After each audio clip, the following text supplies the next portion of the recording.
Assalamualaikum semuanya, saya Tiffany dan rekan saya Sulastri dan juga Muhammad Fatir akan mempresentasikan tentang implementasi aplikasi dari Toko Okta beserta FMOH-nya. Di sini kami dari kelompok 6, kelas reguler 1, mata kuliah e-entrepreneurship. Yang pertama, kami akan mempresentasikan tentang aplikasi utama, yaitu aplikasi dari Toko Okta itu sendiri. Kemudian berikutnya aplikasi tambahan dan juga penerapan FMOH-nya.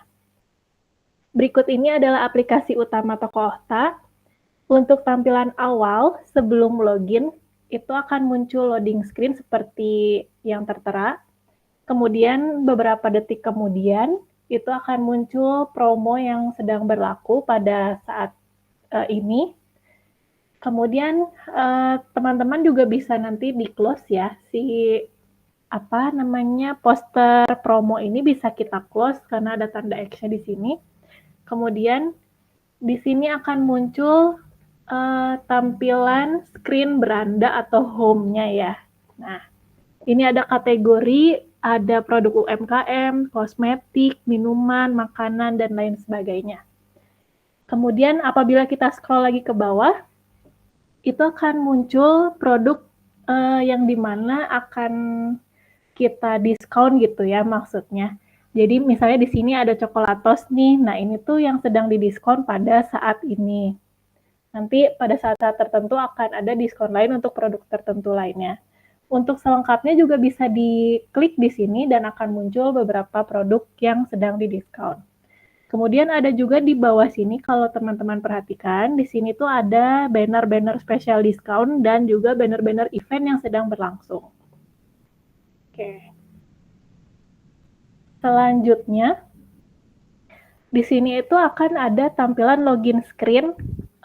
Kalau sebelumnya kita di sini, nah nanti kalau kalian pencet yang ini, tanda orang, nah itu akan muncul login screen seperti yang tertera di layar ini. Ini aplikasinya sangat mudah digunakan karena layarnya atau screen-nya itu sangat familiar ya, sangat mudah digunakan. Kemudian apabila kita sudah login, tampilannya tidak cukup jauh berubah dengan yang sebelumnya. Di sini akan ada tambahan saldo Okta Money dan juga ada Okta Point juga. Nah, di sini kalau misalnya ada referral atau misalnya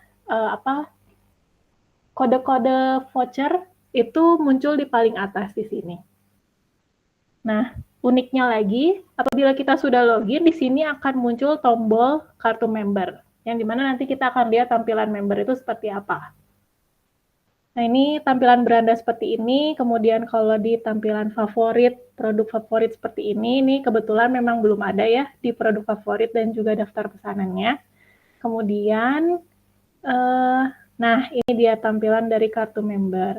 Di sini akan muncul bentuk kartunya, ada nama dari member itu sendiri, dan juga tadi kode referral, voucher, dan lain-lainnya itu muncul di sini.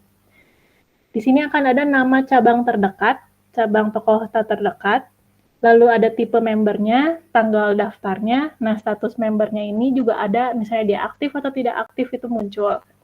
Nah untuk alamat ini tuh sebenarnya alamat dari si yang punya member ini. Nah kita bisa tampilkan barcode-nya kalau kita belanja on-site gitu ya, offline. Itu muncul seperti ini, kita bisa scan. Oke. Kemudian di sini kalau misalnya kita pilih masuk ke profile, bagian profile, ini tuh cukup lengkap karena kita bisa ubah PIN kita, bisa verifikasi KTP untuk keperluan pembayaran gitu ya. Nah, di sini ada akun mitra Toko Okta, nanti akan dijelaskan lebih lanjut. Ini juga ada tambah kartu ya, kalau nggak salah yang ini ya guys.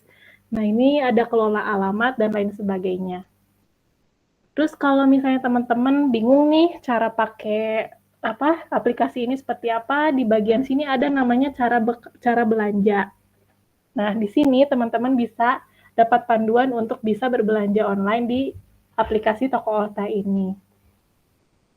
dan lain sebagainya sudah tertera di aplikasi ini. Nah, ini kita masuk ke tampilan screen pesanan sampai ke tahap pembayaran. Ini misalnya teman-teman mau beli kapal api gitu ya, ini mungkin untuk yang dus gitu ya, 1 karton gitu. Nah, ini bisa seperti ini muncul, teman-teman tinggal klik aja, pilih keranjang, nanti muncul lagi produk lain yang teman-teman pilih. Di sini ada Indomie gitu ya. Nah, nanti kalian tinggal klik ke pengiriman. Pengiriman nanti akan muncul di sini ada gift dan poin. Ini misalnya kalau dicentang itu berarti ada gift atau poin yang terpakai di sini ya, kalau yang tercentang. Nah, ini teman-teman juga bisa ganti alamat kalau misalnya teman-teman pengen kirim ke alamat yang lain. Ini udah ada fiturnya. Kemudian cabangnya juga, dan yang paling penting itu pilihan pengiriman ya. Jadi kalian mau pilih yang lebih hemat juga bisa di sini. Kita juga punya vendor relasi logistiknya yang cukup banyak ya untuk si toko Ohta ini. Nah, kemudian lanjut ke pembayaran. Nah, tampilan pembayaran ini nanti seperti ini, ada rinciannya. Kemudian tinggal diklik pembayaran. Kalau misalnya belanja pakai kupon atau promo bisa diklik di sini. Nah, nanti muncul seperti ini. Tinggal di check out. Nah, tinggal pilih metode pembayarannya. Ada menggunakan virtual account, transfer bank, atau pakai saldo toko Ohtanya juga langsung boleh. Itu langsung di check out. Udah deh selesai. Tinggal menunggu verifikasi, notifikasi bahwa barang sudah dikirimkan. Begitu. Nah, untuk fitur inovasi dari toko Ohta sendiri, khususnya di aplikasinya itu apa sih? Nah, fitur inovasinya itu adalah kita punya namanya fitur Cafe and Resto di aplikasi toko Ohta ini. Jadi selain kalian bisa belanja barang-barang atau produk-produk grosir, kalian juga bisa pesen makanan atau minuman atau cemilan gitu ya, nah dari toko Ohta ini. Yang dimana si konsep kuliner ini tuh menjadi usungan utama gitu ya, yang dipilih oleh toko Ohta untuk memberikan pengalaman makan yang nyaman, terjangkau, dan berkualitas bagi seluruh lapisan masyarakat. Jadi jangan takut harganya akan mahal, harganya akan sangat terjangkau karena bahan-bahan bakunya juga digunakan dari toko Ohta sendiri gitu ya. Nah, selain Cafe and Resto ada juga Ohta Membership. Jadi kalau yang tadi kartu member, nah ini membership-nya gitu beda lagi. Nah, di sini kalau kalian daftar Ohta Membership, ini kalau kita zoom ada tingkatannya. Misalnya tingkatan dari perunggu, silver, emas, dan gitu tuh sampai ke luxury ya yang paling tinggi, itu masing-masing akan punya benefitnya, yang dimana tentunya akan memotong biaya belanja kalian, gitu. Itu salah satu benefitnya. Dan juga nanti teman-teman bisa dari membership ini teman-teman bisa dapat pelatihan atau webinar UMKM, itu salah satu keuntungannya ya selain dari potongan itu. Nah, di sini bagi pelanggan yang mendaftar sebagai anggota itu tentunya nanti akan ada point reward dari setiap pembelian di toko atau resto. Nah, kemudian ada diskon khusus, terus ada akses early bird juga ke produk tertentu, sama event komunitas ya guys, kayak yang tadi, webinar dan segala macamnya. Kemudian ada layanan prioritas untuk pemesanan makanan dan pembelajaran sembako gitu. Jadi tentunya sangat memudahkan aplikasi ini dan sangat menguntungkan tentunya ya. Dari cara kita pakai, cara pemesanan, hingga pembayaran, hingga benefit lainnya, teman-teman bisa dapatkan semuanya di dalam satu aplikasi, yaitu aplikasi Toko Ohta. Gitu. Nah, selanjutnya di sini adalah aplikasi tambahan yang digunakan oleh para manajemen di Toko Ohta untuk mendukung operasionalnya. Di sini akan dijelaskan oleh rekan-rekan saya dari Sulastri dan juga Muhammad Fatir. Silahkan teman-teman.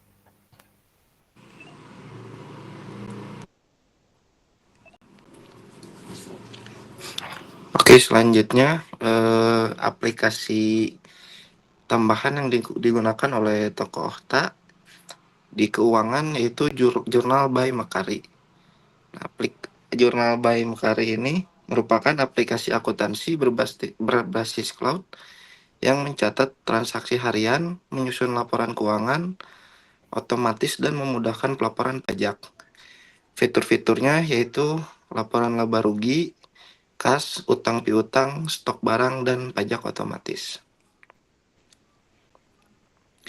Nah, untuk kelebihan dan kekurangan dari jurnal by Makari, untuk kelebihannya yang pertama adalah pencatatan otomatis, pelaporan pajak otomatis, akses real time, mudah digunakan, dan fiturnya yang cukup lengkap.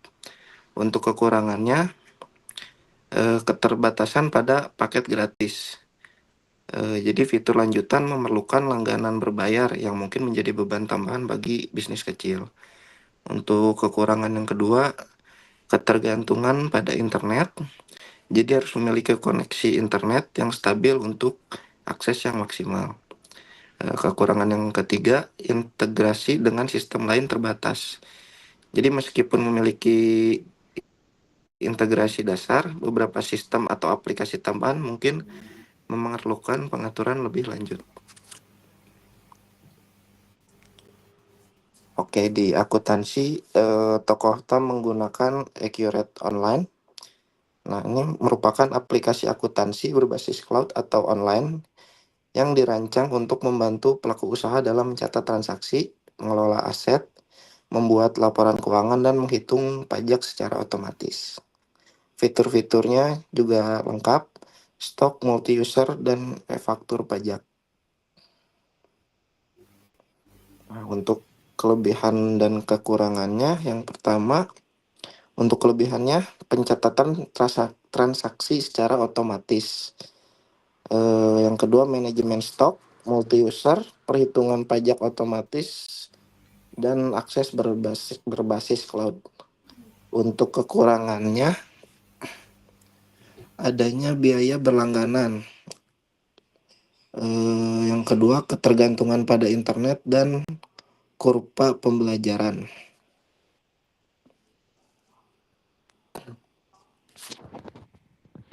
Nah, untuk online pajak, jadi online pajak ini merupakan aplikasi pajak digital berbasis web yang membantu pelaku usaha, akuntan, dan UMKM dalam mengelola, menghitung, membayar, dan melaporkan pajak secara online. Jadi aplikasi ini terintegrasi dalam sistem Direktorat Jenderal Pajak atau DJP dan bersifat resmi, aman, serta legal. Fitur-fiturnya menghitung, membayar, dan melaporkan pajak seperti PPN, PPH, e-faktur, e-filing secara aman dan efisien. Nah, untuk kelebihan dan kekurangan e-pajak, yang pertama, perhitungan pajak secara otomatis. Untuk kelebihan yang kedua, integrasi dengan DJP, proses yang efisien, keamanan dan legalitas, dan akses berbasis web. Untuk kekurangannya, yang pertama, adanya biaya berlangganan, ketergantungan pada internet, dan perlu pemahaman pajak. Nah, untuk branding, toko Okta menggunakan aplikasi Canva. Jadi, aplikasi Canva ini merupakan aplikasi desain grafis yang menyediakan fitur template siap pakai, elemen visual, alat kolaborasi, dan ekspor multi-format untuk membantu bisnis membuat materi branding seperti logo, poster, dan konten media sosial secara mudah dan profesional. Fitur-fiturnya yaitu ada template design, elemen grafis, editor drag and drop, kolaborasi tim, dan ekspor desain untuk mendukung pembuatan materi branding secara praktis dan profesional. Nah, untuk kelebihan dan kekurangan aplikasi Canva, Untuk kelebihannya, jadi template-nya siap pakai, editor drag and drop, alat kolaborasi, ekspor multi format, dan aksesnya mudah. Nah, untuk kekurangannya, keterbatasan fitur pada versi gratis. Yang kedua, ketergantungan pada koneksi internet dan batasan untuk desain yang kompleks. Nah, untuk marketplace kita menggunakan Shopee. Jadi Shopee ini merupakan platform e-commerce berbasis aplikasi dan website yang mempertemukan antara penjual dan pembeli dalam satu sistem digital. Shopee populer di Asia Tenggara dan menawarkan berbagai kemudahan dalam jual beli online dengan sistem pembayaran dan pengiriman yang terintegrasi. Fitur-fitur di dalam Shopee ada Shopee Seller Center, voucher toko, diskon produk, gratis ongkir ekstra, Shopee Ads, Shopee Live, chat otomatis dan manual untuk pembeli, integrasi logistik, antar aja, dan lain-lain, Shopee Fit, dan sistem poin pelanggan. Nah, untuk kelebihan dan kekurangan Shopee, untuk kelebihannya, yang pertama, jangkauan pasarnya yang luas, fitur gratis ongkir, promosi aktif dan rutin, Shopee Live dan Fit, sistem poin dan voucher, dan antar muka yang mudah digunakan. Nah, untuk kekurangannya, yang pertama persaingan harga yang sangat tinggi, banyak produk yang serupa, komisi dan biaya admin Shopee bisa meningkat jika pakai fitur iklan. Ada sistem review yang ketat dan algoritma lebih mendukung penjual besar atau aktif. Nah, selanjutnya kita juga menggunakan Tokopedia. Jadi Tokopedia ini merupakan marketplace lokal Indonesia yang menyediakan platform jual beli online, memungkinkan UMKM hingga bisnis besar memasarkan produk ke seluruh Indonesia. Tokped juga terintegrasi dengan layanan logistik, pembayaran, dan promosi online. Fitur-fiturnya ada seller dashboard, voucher toko, cashback, flash sale, top ads, Tokopedia Play, fitur chat responsif dengan pembeli, pengiriman reguler, someday, dan instan, dan program power merchant dan statistik lanjutan. Untuk kekurangan dan kelebihan Tokopedia, yang pertama, kelebihannya cocok untuk pasar dalam negeri.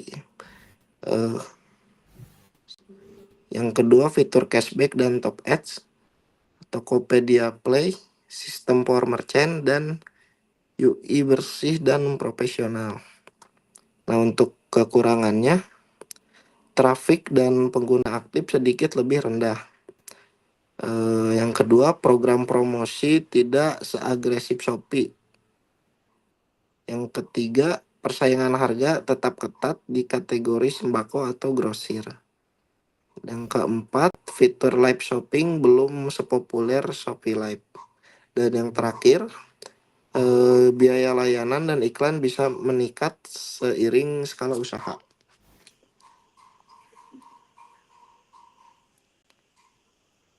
Oke, selanjutnya akan dijelaskan oleh Astrid. Baik, untuk selanjutnya yaitu untuk CRM, ini menggunakan aplikasi HubSpot, yaitu merupakan aplikasi yang menyediakan fitur manajemen kontak, pelacakan interaksi pelanggan, otomatisasi pemasaran, laporan analitik, dan integrasi dengan berbagai aplikasi untuk membantu bisnis meningkatkan hubungan dan loyalitas pelanggan, di mana fitur-fiturnya ini mencakup manajemen kontak, kemudian pelacakan interaksi, otomatisasi pemasaran, dan laporan analitik untuk mengoptimalkan hubungan pelanggan.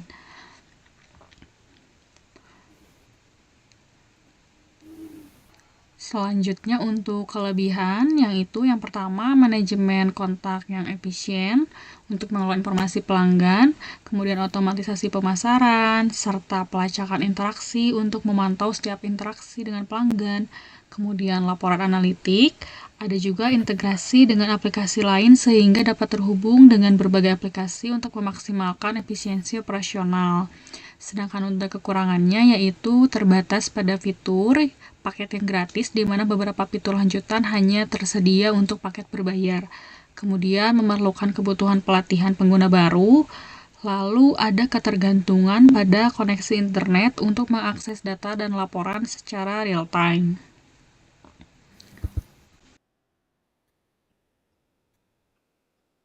Selanjutnya untuk gudang dan stok ini menggunakan Odoo Inventory, yaitu aplikasi manajemen stok dan gudang yang mendukung pelacakan real time, barcode, multi gudang, reordering otomatis, serta terintegrasi dengan modul penjualan, pembelian, dan akuntansi. Fitur-fiturnya meliputi pelacakan stok real time, otomatisasi pemesanan, manajemen multi gudang, barcode scanning, dan integrasi penuh dengan modul penjualan dan pembelian. Untuk kelebihannya yaitu pelacakan stok real time yang memungkinkan pemantauan secara langsung. Kemudian otomatisasi pemesanan ulang yang membantu memastikan stok selalu terjaga secara otomatis. Lalu ada multi gudang yang mendukung pengelolaan di berbagai lokasi. Ada barcode scanning juga yang mempermudah proses pencatatan dan pelacakan. Kemudian terintegrasi juga dengan modul penjualan, pembelian, dan akuntansi. Untuk kekurangannya yaitu memerlukan biaya yang berlangganan. Kemudian ada juga kompleksitas setup awalnya yang mana mungkin memerlukan waktu dan tenaga untuk penyesuaian sistem dengan kebutuhan toko. Dan yang ketiga adanya ketergantungan pada koneksi internet yang mana mengharuskan koneksi yang stabil. Selanjutnya untuk pesanan dan tugas, ini kami menggunakan aplikasi Trello, yaitu aplikasi manajemen proyek yang memungkinkan pengguna untuk mengorganisir tugas, menetapkan deadline, kolaborasi tim, dan melacak progres melalui papan, daftar, dan kartu yang dapat disesuaikan. Dan untuk fiturnya juga ini terdiri dari pembuatan tugas, kolaborasi tim, penjadwalan, checklist, dan interaksi dengan berbagai tools produktivitas untuk memantau progres kerja secara efisien. Untuk kelebihannya, dengan aplikasi ini kolaborasi tim itu menjadi lebih mudah dalam bekerja sama dan berkomunikasi.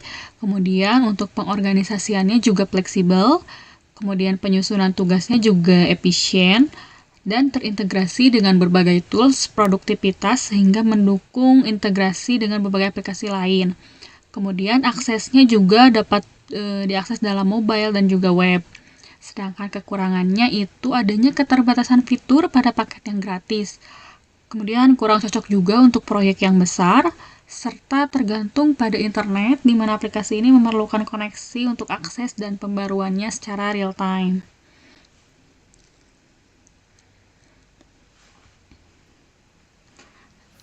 Untuk selanjutnya yaitu pada absensi, ini menggunakan aplikasi Jibble, yaitu aplikasi absensi gratis dengan GPS dan juga selfie check-in yang cocok untuk tim lapangan dan juga gudang, di mana fiturnya ini mencakup pencatatan kehadiran, pelacakan jam kerja, manajemen cuti, serta laporan produktivitas karyawan secara real time. Untuk kelebihannya, yang pertama yaitu adanya absensi dengan GPS dan selfie, kemudian gratis untuk penggunaan dasarnya, kemudian ada juga real-time tracking, kemudian ada juga manajemen cuti, dan juga aplikasi ini sangat mudah untuk digunakan.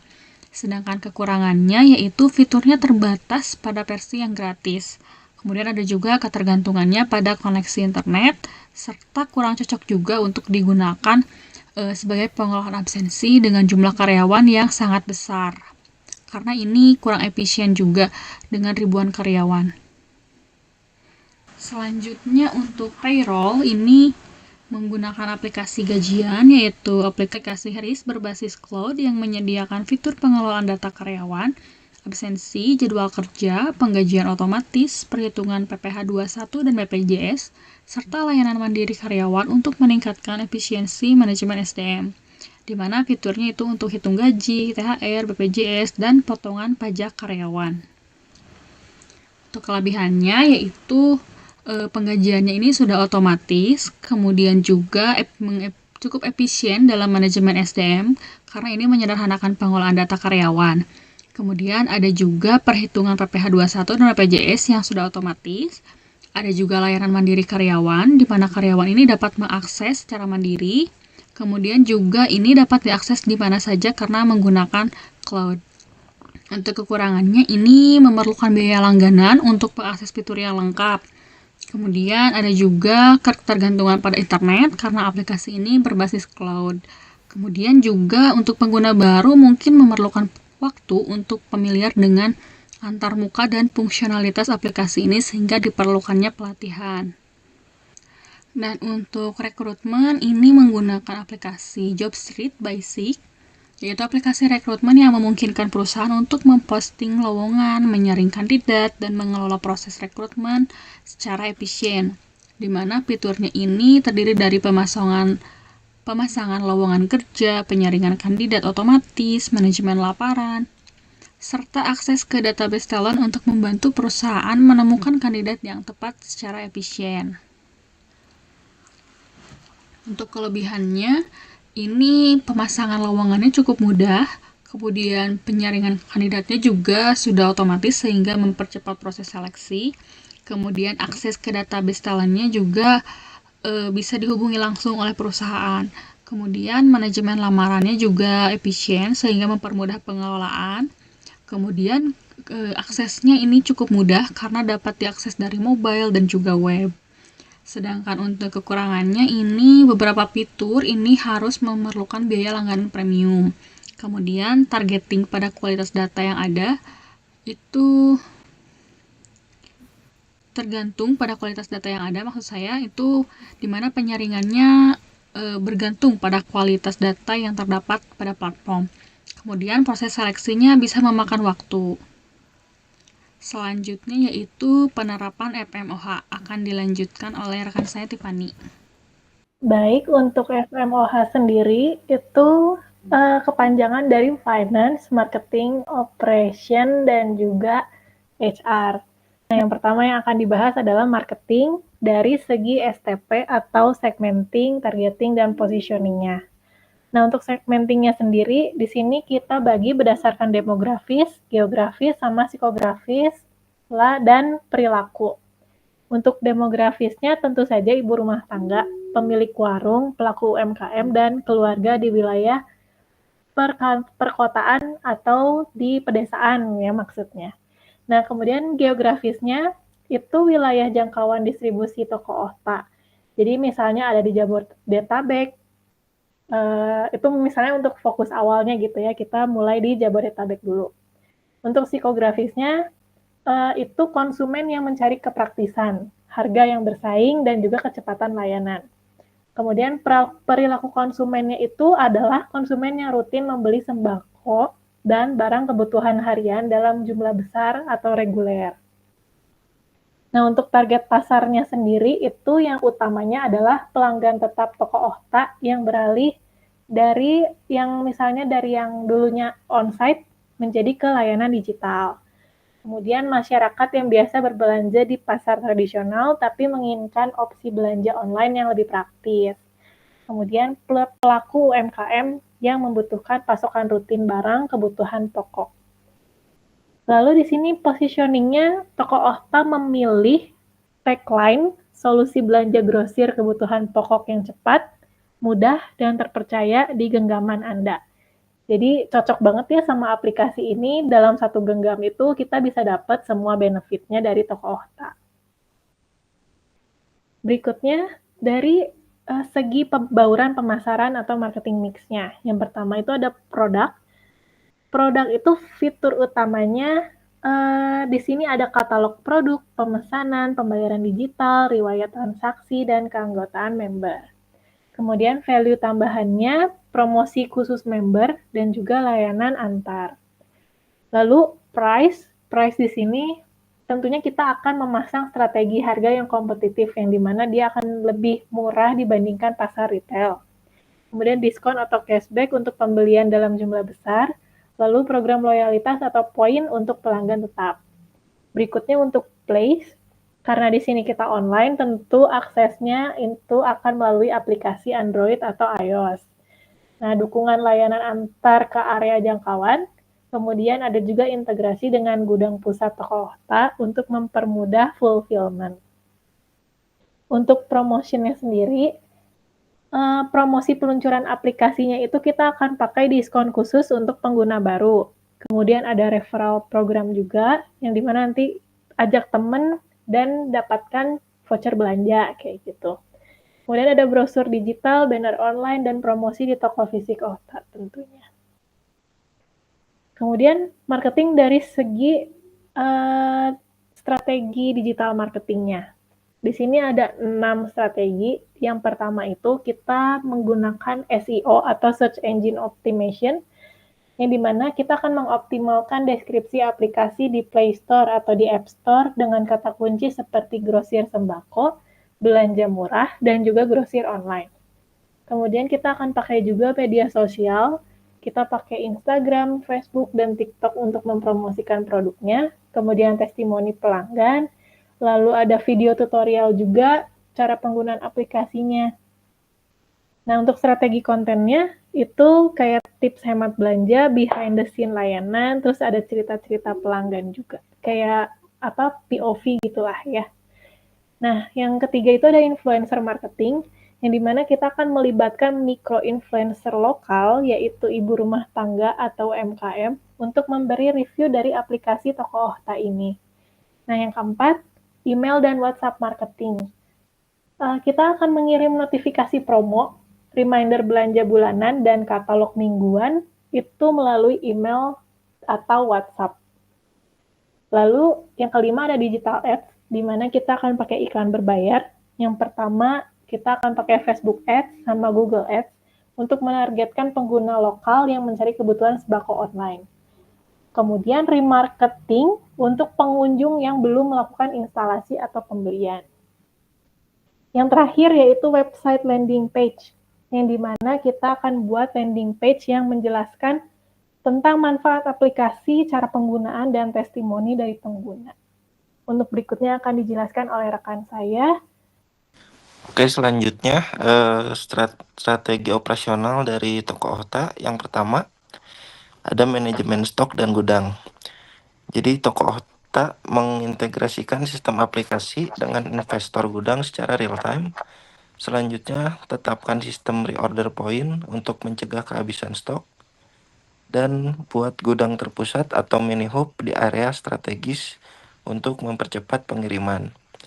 Nah, untuk proses pemesanan dan pengiriman, yang pertama, otomatisasi proses dari pemesanan, pengepakan, dan pengiriman. Selanjutnya, gunakan sistem notifikasi untuk update status pesanan ke pelanggan dan bangun kemitraan dengan kurir lokal atau gunakan armada sendiri untuk pengantaran.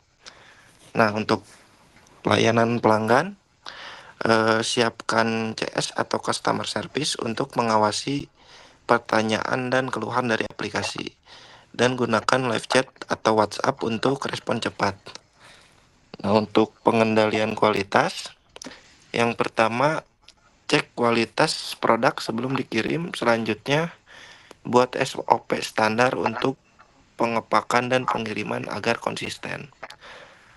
Selanjutnya, untuk koordinasi tim internal, operasi terhubung erat dengan tim digital, gudang, dan finance. Lalu gunakan dashboard operasional harian untuk memantau kinerja. Nah, selanjutnya alur layanan aplikasi toko OTA. Nah, yang pertama ada permintaan customer atau customer order. Konsumen melakukan pemesanan melalui aplikasi toko OTA, memilih produk, jumlah, metode pembayaran, dan alamat pengiriman. Lalu pesanan masuk ke sistem dan tercatat secara otomatis. Nah, selanjutnya diproses oleh admin. Jadi admin menerima notifikasi pesanan masuk, lalu memeriksa ketersediaan stok di dashboard admin, Selanjutnya memverifikasi pembayaran jika non COD dan mengatur pengemasan. Nah, selanjutnya penyiapan produk. Jadi staf gudang menyiapkan barang sesuai pesanan. Barang dicek kembali seperti validasi produk, jumlah, dan kondisi. Selanjutnya barang dikemas dan diberi label pengiriman sesuai sistem. Nah, lalu diberikan kepada konsumen atau delivery. Jadi kurir internal atau eksternal seperti GoSend, Grab, atau kurir toko menerima detail pengiriman. Selanjutnya barang dikirim ke alamat pembeli. Lalu konsumen menerima notifikasi status pengiriman melalui aplikasi atau WhatsApp. Dan jika konsumen memiliki jika konsumen memilih layanan ambil sendiri, maka admin menghubungi konsumen melalui aplikasi atau WhatsApp untuk memberitahu bahwa barang bisa diambil. Selanjutnya, human resource. Strategi pengelolaan SDM. Yang pertama ada kebutuhan SDM, yaitu merekrut posisi penting seperti product manager, developer, UI atau UX, digital marketing, dan customer support. Lalu fokus pada talenta digital yang adaptif dan berpengalaman di e-commerce atau startup. Nah, untuk rekrutmen dan seleksi, gunakan platform digital, lalu gandeng kampus untuk internship, seleksi berdasarkan skill digital, dan sikap kolaboratif. Nah, untuk pelatihan dan pengembangan, onboarding khusus aplikasi dan visi digital, pelatihan soft skill dan teknis seperti layanan pelanggan online dan penggunaan tools digital. Untuk manajemen kinerja, KPI berbasis digital, jumlah pengguna, feedback pelanggan, dan uptime aplikasi, evaluasi rutin, dan feedback berkala. Untuk retensi dan budaya, bangun budaya kerja digital dan kolaboratif, beri bonus kinerja, reward, dan ide inovatif, dan fasilitasi work-life balance atau remote atau hybrid. Nah, untuk kolaborasi internal, HR menjembatani tim digital dengan operasional atau logistik, workshop lintas divisi untuk pemahaman visi bersama. Selanjutnya akan dijelaskan oleh rekan saya Astri. Selanjutnya di sini ada struktur organisasi Toko Okta, di mana posisi tertinggi yaitu founder sekaligus owner juga, yang berperan sebagai pemilik dan pendiri Toko Okta, sebagai pengambil keputusan utama dan juga pengarah visi bisnis digital pada toko. Lalu di bawahnya ini yang pertama ada manajer keuangan yang membawahi beberapa staf di bawahnya juga. Nah, untuk manajer keuangan ini bertugas untuk mengatur pencatatan transaksi digital dari aplikasi, lalu menyusun laporan keuangan bulanan, dan mengelola arus kas dan dana promosi aplikasi. Selanjutnya, ada manajer pemasaran beserta tim di bawahnya juga, yang mana tugas dari manajer pemasaran ini untuk mengelola promosi di Shopee, Tokopedia, dan juga media sosial. Lalu membuat strategi konten dan diskon digital, serta mengawasi loyalitas pelanggan dan peningkatan traffic aplikasi. Selanjutnya ada manajer operasional beserta staf di bawahnya juga. Kemudian tugasnya dari manajer operasional ini yang pertama untuk mengawasi alur pemesanan dari aplikasi, mulai dari order, kemas, sampai antar atau ambil. Kemudian mengatur logistik, stok, dan pergudangan, serta berkoordinasi dengan staf toko dan juga gudang. Selanjutnya yaitu ada manajer SDM beserta staf-staf di bawahnya juga, yang nanti tanggung jawabnya untuk mengatur jadwal kerja, absensi, dan gaji staf. Kemudian melakukan rekrutmen dan evaluasi staf, serta menjaga budaya kerja yang produktif dan ramah digital. Selanjutnya ada juga posisi manajer IT atau digitalisasi beserta tim-tim di bawahnya juga. Ini tugasnya untuk memastikan aplikasi berjalan lancar seperti bug free, kemudian melakukan update fitur dan keamanan aplikasi, serta berkoordinasi dengan developer dan admin toko. Selanjutnya untuk bidang finance, ini terdapat beberapa strategi keuangan, di mana yang pertama yaitu perencanaan anggaran, di mana alokasikan dana ini khusus untuk pengembangan dan pemeliharaan aplikasi, kemudian ada biaya promosi digital, gaji tim digital, kemudian juga disisihkan untuk dana darurat. Selanjutnya ada strategi untuk pengelolaan arus kas, yaitu pemantauan arus kas masuk dari penjualan aplikasi secara real time, serta pengendalian pengeluaran promosi dan operasional, kemudian otomatisasi laporan keuangan melalui software akuntansi. Untuk strategi yang ketiga yaitu model pendapatan, di mana penjualan langsung barang, kebutuhan pokok via aplikasi, kemudian diskon pembelian besar untuk menjaga tetap margin keuntungan. Dan yang ketiga, potensi tambahan seperti sistem keanggotaan, member premium, dan biaya layanan. Untuk strategi yang keempat yaitu pengawasan dan audit, di mana audit keuangan dilakukan secara rutin untuk transparansi. Yang kedua, memantau performa ROI dari kampanye digital dan pengembangan aplikasi. Yang ketiga, melaporkan performa keuangan secara terpisah dari toko fisik. Dan strategi yang kelima yaitu kolaborasi lintas divisi, di mana finance bekerja sama dengan tim marketing untuk mengevaluasi efektivitas promosi. Dan kolaborasi dengan tim IT untuk integrasi pembayaran digital dan pencatatan otomatis.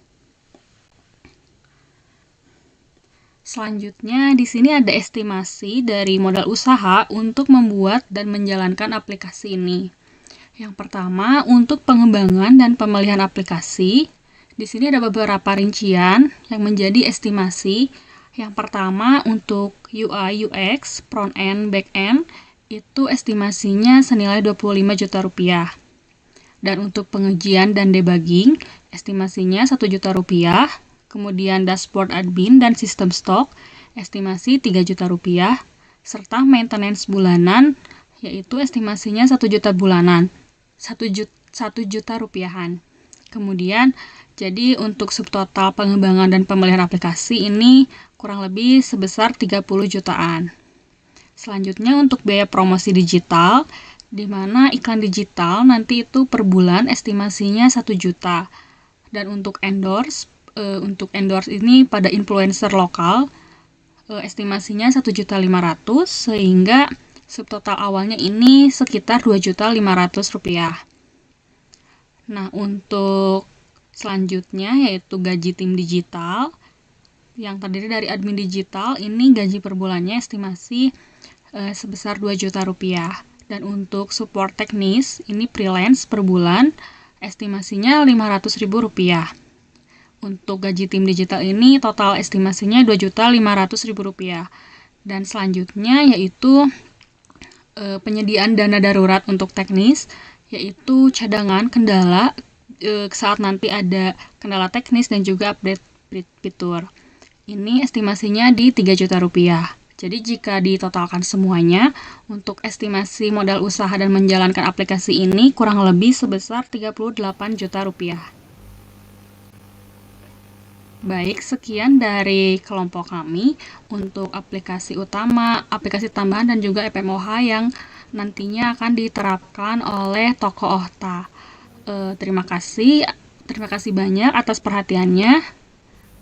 Kami tutup dengan Assalamualaikum warahmatullahi wabarakatuh.